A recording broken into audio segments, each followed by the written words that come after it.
परमेश्वर के दैनिक वचन। देह में उसका कार्य बहुत सार्थक है, ये कार्य के संबंध में कहा जाता है, और अंततः देहधारी परमेश्वर ही कार्य का समापन करता है, पवित्र आत्मा नहीं।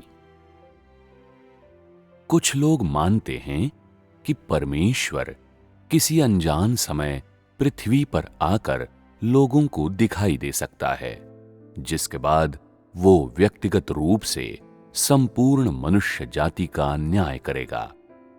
एक एक करके सबकी परीक्षा लेगा, कोई भी नहीं छूटेगा।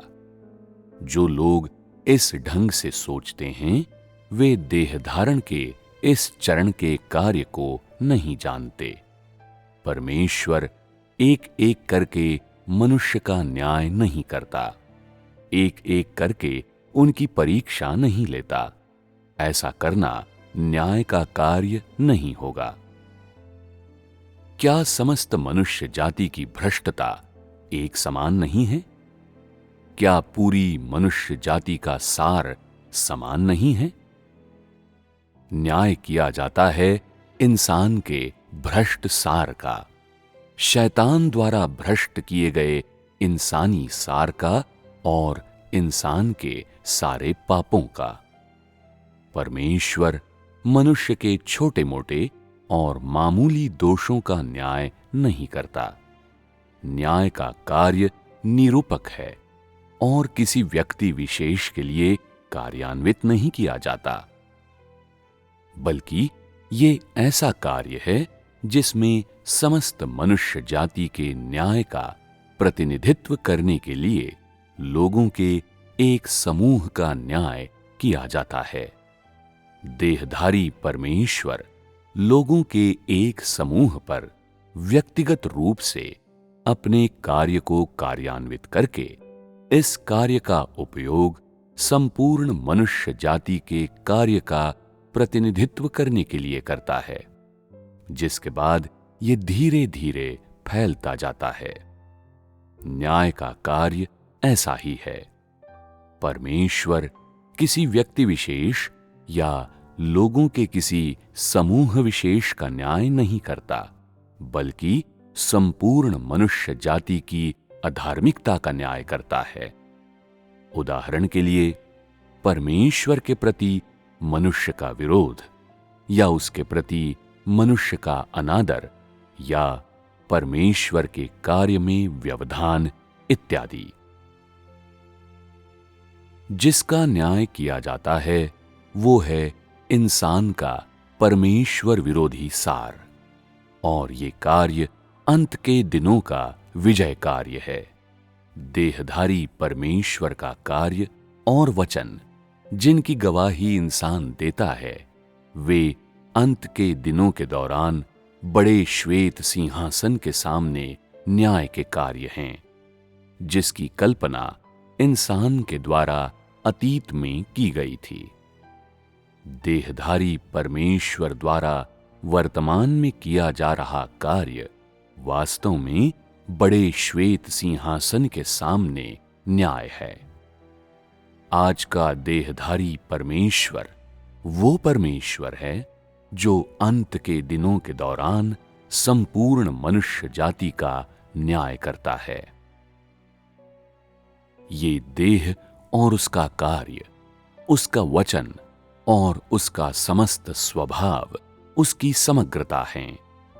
यद्यपि उसके कार्य का दायरा सीमित है और उसमें सीधे तौर पर संपूर्ण विश्व शामिल नहीं है, फिर भी न्याय के कार्य का सार संपूर्ण मनुष्य जाति का प्रत्यक्ष न्याय है।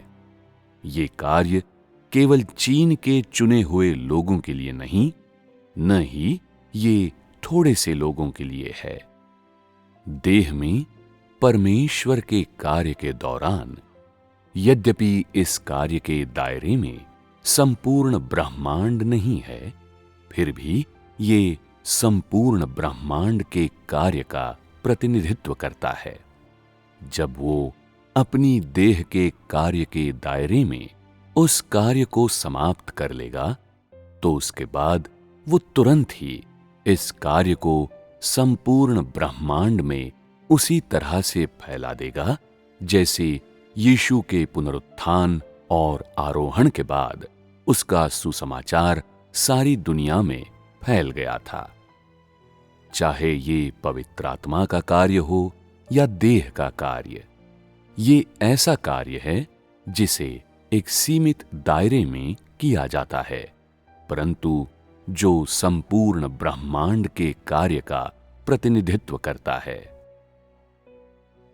अंत के दिनों में परमेश्वर देहधारी रूप में प्रकट होकर अपना कार्य करता है और देहधारी परमेश्वर ही वो परमेश्वर है जो बड़े श्वेत सिंहासन के सामने मनुष्य का न्याय करता है। चाहे वो आत्मा हो या देह, जो न्याय का कार्य करता है वही ऐसा परमेश्वर है जो अंत के दिनों के दौरान मनुष्य का न्याय करता है। इसे उसके कार्य के आधार पर परिभाषित किया जाता है, न कि उसके बाहरी रंग रूप या दूसरी बातों के आधार पर। यद्यपि इन वचनों के बारे में मनुष्य की धारणाएं हैं, लेकिन कोई भी देहधारी परमेश्वर के न्याय और संपूर्ण मनुष्य जाति पर विजय के तथ्य को नकार नहीं सकता। इंसान चाहे कुछ भी सोचे, मगर तथ्य आखिरकार तथ्य ही हैं। कोई ये नहीं कह सकता है कि कार्य परमेश्वर द्वारा किया जाता है परंतु देह परमेश्वर नहीं है। ये बकवास है, क्योंकि इस कार्य को देहधारी परमेश्वर के सिवाय और कोई नहीं कर सकता। चूंकि इस कार्य को पहले ही पूरा किया जा चुका है, इसलिए इस कार्य के बाद मनुष्य के लिए परमेश्वर के न्याय का कार्य दूसरी बार प्रकट नहीं होगा। अपने दूसरे देह धारण में परमेश्वर ने पहले ही संपूर्ण प्रबंधन के समस्त कार्य का समापन कर लिया है। इसलिए परमेश्वर के कार्य का चौथा चरण नहीं होगा, क्योंकि जिसका न्याय किया जाता है वो मनुष्य है, मनुष्य जो कि हाड़ मांस का है और भ्रष्ट किया जा चुका है। और ये शैतान की आत्मा नहीं है जिसका सीधे तौर पर न्याय किया जाता है। इसलिए न्याय का कार्य आध्यात्मिक संसार में कार्यान्वित नहीं किया जाता, बल्कि मनुष्यों के बीच किया जाता है।